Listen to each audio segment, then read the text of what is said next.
Welcome you all for this webinar, which is a very interesting webinar according to me, purely because of the topic on which we are going to have this webinar: managing in times of an uncertainty.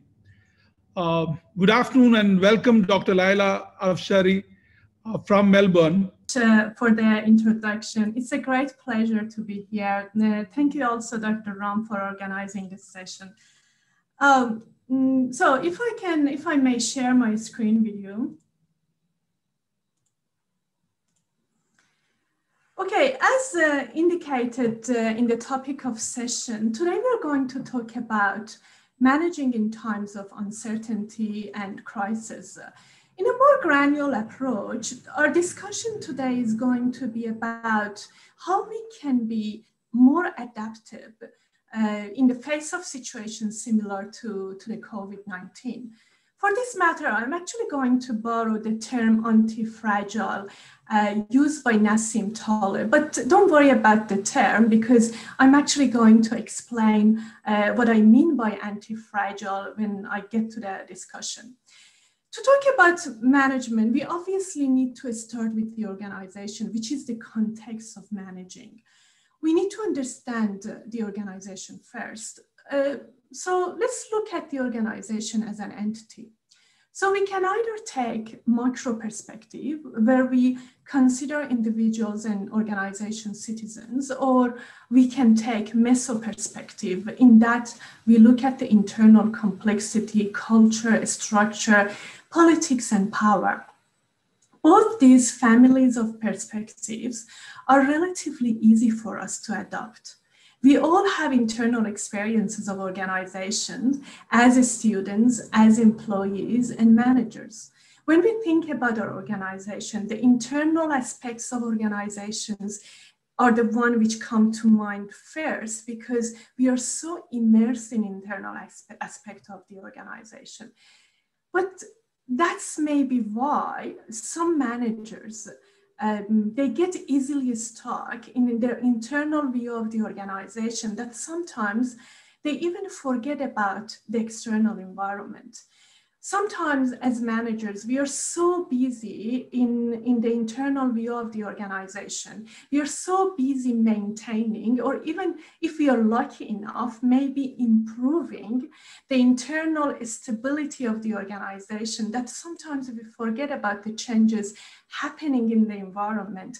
I'm sure you can bring a lot of examples from the organizations that they actually lost their relevance to the environment because they were so focused internally. Let me give you an example. Think about Kodak. So it doesn't exist anymore. For that purpose, I mean, we have many other brands that they lost their relevance because they actually ignored looking at their organization from outside. So we really need to adapt a macro perspective of the organization. This could be more difficult to achieve, and more specifically for medium to long-term employees or managers of an organization. In time, employees, especially employees who've been with the organization for a long time, they become so inculcated with the culture of their organization that it becomes a challenge to take an external and macro perspective of the organization.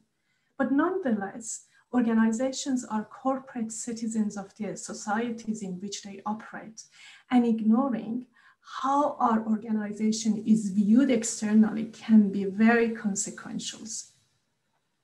To better understand, I really need to borrow some ideas from the system theory.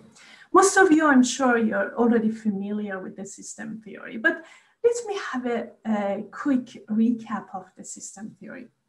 Chester Bernard started using the system perspective of the organization, reflected in his groundbreaking book, Functions of the Executive. According to him, a system is a collection of interrelated parts working together for a purpose, where the relationship between the parts represent a key characteristics of the system. A functioning system exists within an environment from which it sources inputs and to which it discharges its outputs. As a system, an organization transforms input resources to outputs in forms of products, services, employment, dividends, and waste, and etc. System theory provides a useful frame for macro perspective of the organization and introduces a critical aspect for organizational development, and that is organizations live and survive totally dependent upon the environment. So we cannot ignore the environment. Our livelihood as an organization depends upon our environment. But the trouble is that the environments are complex systems and particularly difficult to predict. Two dimensions often used to describe environments are the degree of complexity and the rate of change within the environment, or how dynamic it is.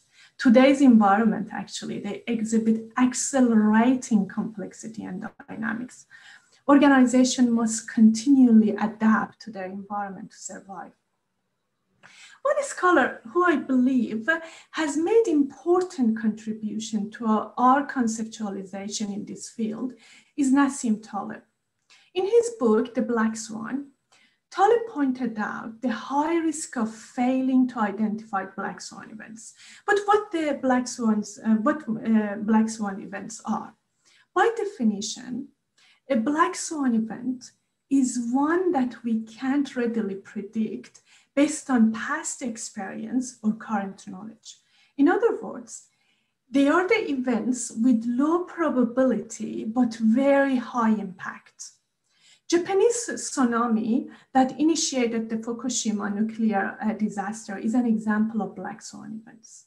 And yes, these black swan events can have profound impact on organization, and they're very hard to predict. But these events are not limited to natural disasters. For example, discovery of a new technology can have a profound and very long-lasting impact. Prior to internet, no one could have predicted where it would take humanity and what impact it could have on industries such as the printed media. No one could have predicted that. But I'm sure now, you all have started thinking about the COVID-19 and how perfectly COVID-19 fits the definition of a black swan event. Only few people, almost no one, and only very few people predicted such an event. So what we should do in the face of these events that are not predictable, but they have actually very high impact on our businesses? Are there any actions we can take to be prepared? Can we even gain a strength from them? Let's learn from Taleb again. Most recently, Taleb has introduced the concept of anti-fragile systems. Anti-fragile systems are the ones that not only adapt to environmental changes, but they actually become stronger as a result of environmental volatility. What this means is that systems not only cope with the stressors introduced to them by the environment, but they actually thrive. In fact, Taleb believes that external stressors and environmental volatilities could be useful for organizations if they are anti-fragile. That's very interesting conclusion. Let's make sure that we know what we mean by anti-fragile. For example, cars are not anti-fragile. The harder you drive them, the more they wear out. But human body can be. Human body can self-heal. We all know that. Think about the relation between exercise and your bones. The more you exercise, the stronger your bones become. So humans are anti-fragile. The harder we exercise, the healthier we become. So we introduce a stress to our body, and our body becomes stronger as a result of that stress. As German philosopher Friedrich Nietzsche said, which doesn't kill us makes us stronger. But the challenge is for managers, the challenge is that they need to develop organizational anti-fragility, whereby the organization becomes stronger from environmental volatility. As Tolle pointed out, we are the victims of post-Enlightenment view, thinking that the world works like a sophisticated machine following some set rules and regulation. When I talk about sophisticated machine, think about one of the appliances in your kitchen. You have instruction how to use it, and if something goes wrong, you can just take it somewhere to get repaired. But in most organizations, unfortunately, they apply this view of the organization moving towards more stability. But what happens to this organization in the face of a black swan event? Let's learn from nature. Natural and organic systems are anti-fragile. And some doses of disorder helps them develop and become even stronger. Think about the exercise example again. Yes, if you deprive your bones of stress, they become brittle. So if you don't exercise, if you don't move, your bones are going to be brittle.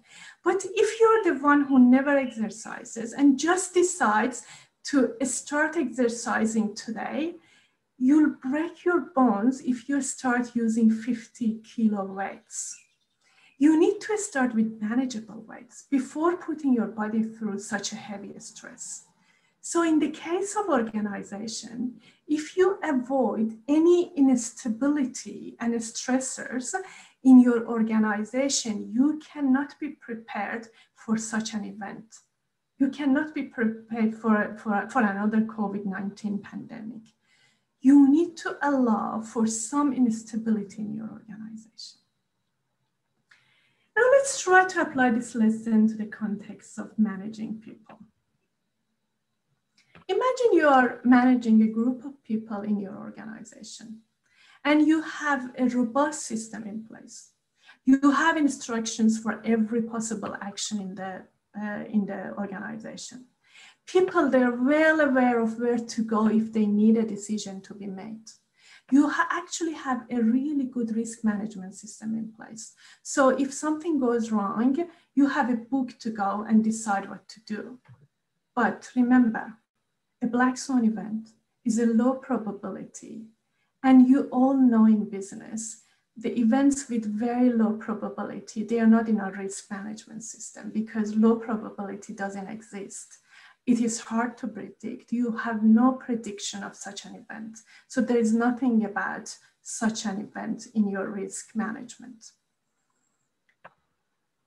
So if your people and employers are used to making decisions in the face of unknown situation, they can be prepared a little for such an event. But if your employees are not used to making decisions in the face of unknown situations where the impact is manageable, and if they are used to go to someone else, to their seniors or managers for any decision in the organizations, they can't build that decision-making muscle, which is required in situation like a COVID-19 situation, where employers are required to make decisions. Employers are needed to work autonomously. So it is, if your system is the one which doesn't allow for autonomy, which doesn't allow for employees to make decisions, your system would have a high probability of collapsing in the face of black swan event, similar to what we had in COVID-19. But in the contrary, if your system is well prepared for volatility, environmental volatility, through years of experience, then you could easily adapt to bigger events such as COVID-19. Your people are ready for that. I'm sure this is a little hard to believe, especially when we compare the organization with such robust system in place, with such a stable system in place that we've been working in organizational science for years to make sure that we have maximum stability in place. And now we are talking about introducing some disorders to the system. We are talking about introducing some stressors to the system. I know that it's not easy to believe that you can actually gain strength from such stressors in your system. But let me share our research findings with you.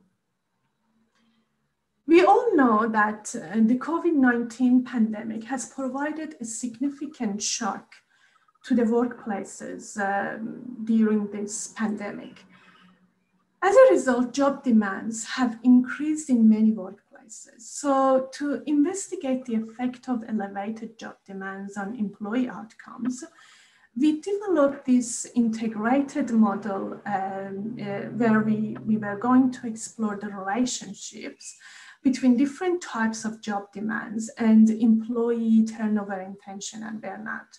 So what we did, we actually collected data from India, Malaysia, and Pakistan, 3 different countries.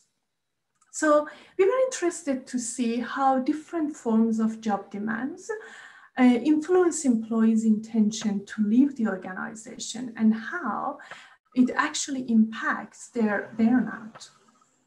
We classified the job demands to 3 different forms of demands. One was the work intensification. Work intensification demands was where employees had to work at higher speed and perform different tasks. In a nutshell, employees, they were exposed to extra workload. The other form was decision-making demand, where employees had to make decisions on their own with little to no supervision with their managers. Because, simply their managers, they were very busy with looking after other tasks, especially during COVID-19. There were many strategic tasks that senior managers and top managers, they were busy with. So they had to delegate the decision-making to other people. So that was the decision-making demand. And the last one was learning demand. So during the COVID, we all experienced that some employees in many sectors, they were required to acquire new knowledge and build new skills. Example of that was the academic world. So you know that many of our face-to-face classes, they transformed to online classes. And in many cases, in many universities, we had academics that they never taught online. So they needed to build that skills. They needed to acquire new knowledge about how to communicate effectively online. So that was a demand which was forced to our employees during the COVID-19. So again, just a recap. So we had these 3 different forms of job demands. We had decision-making, we had work intensification, and we had the demand to learn and acquire new knowledge and new skills. In normal condition, we would expect that all these elevated demands to increase employees' intention to leave the organization and even increase their burnout. But the results were different to what we expected, because in a normal condition, when employees are expected to do more than what is in their job description, they are expected to spend more time and energy, they get depleted. So they use their personal resources to cope with the job load and with the workload. So obviously they get burnout, but that wasn't the outcome we had. Our research outcome was different. Our findings actually showed that from these 3 different types of demands, work intensification was the only one which increased employees' intention to leave. And it also increased their burnout. So remember, the work intensification was the one where employees, they were expected to perform more than one task. They were expected to perform at higher speed. So the pace of the work was increased. In contrast, the 2 other forms of job demand, surprisingly, they actually lowered employee intention to leave, meaning that employees, they were more committed to their organization, although they were required to spend more time learning and making decisions. So they were spending their personal time to learn because of their job or to make decisions on behalf of their managers, but they actually, not only they didn't feel burnout, they actually were more motivated and committed to their organization. This was very surprising for us. So let's explore this a little further. As mentioned, we found that the demand for decision-making lowers employees' turnover intention as well as their burnout.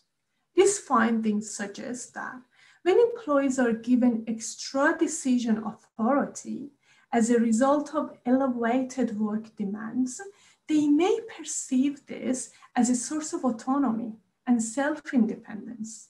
So not demand. So they don't see that as a demand. They see that as a resource of autonomy, self-dependence.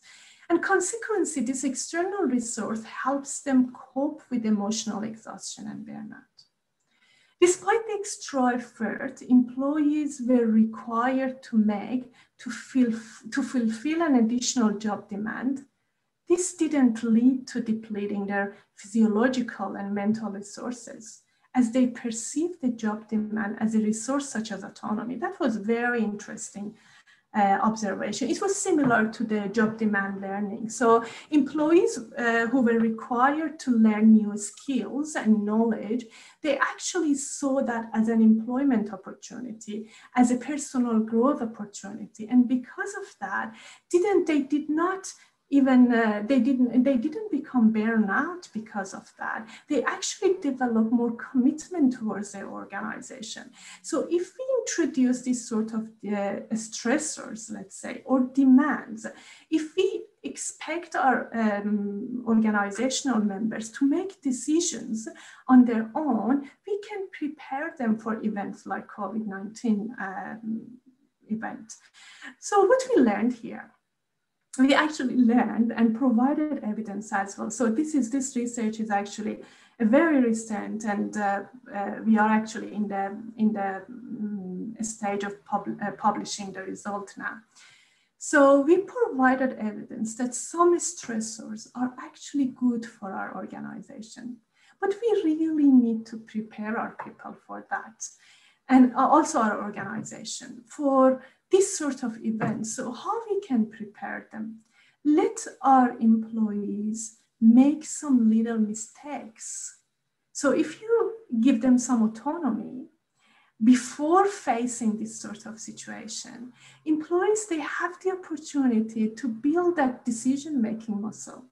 They may make some little mistakes, which are manageable, but if you provide that opportunity for them, that autonomy, that decision-making authority, they can build that muscle and become prepared for such an event. So it is better to prepare our employees prior to these events, because according to Taleb, this sort of events, they are not predictable. We can't predict. We don't know what the next Black Swan event is going to be. But if we prepare our people and organization, we can actually gain a strength. This research shows that we actually, some of the employees, they gain a strength. They become more committed to their organization because of the situation. So that's it from me, and I hope you enjoyed and maybe gained some insight into what it means to manage in times of uncertainty.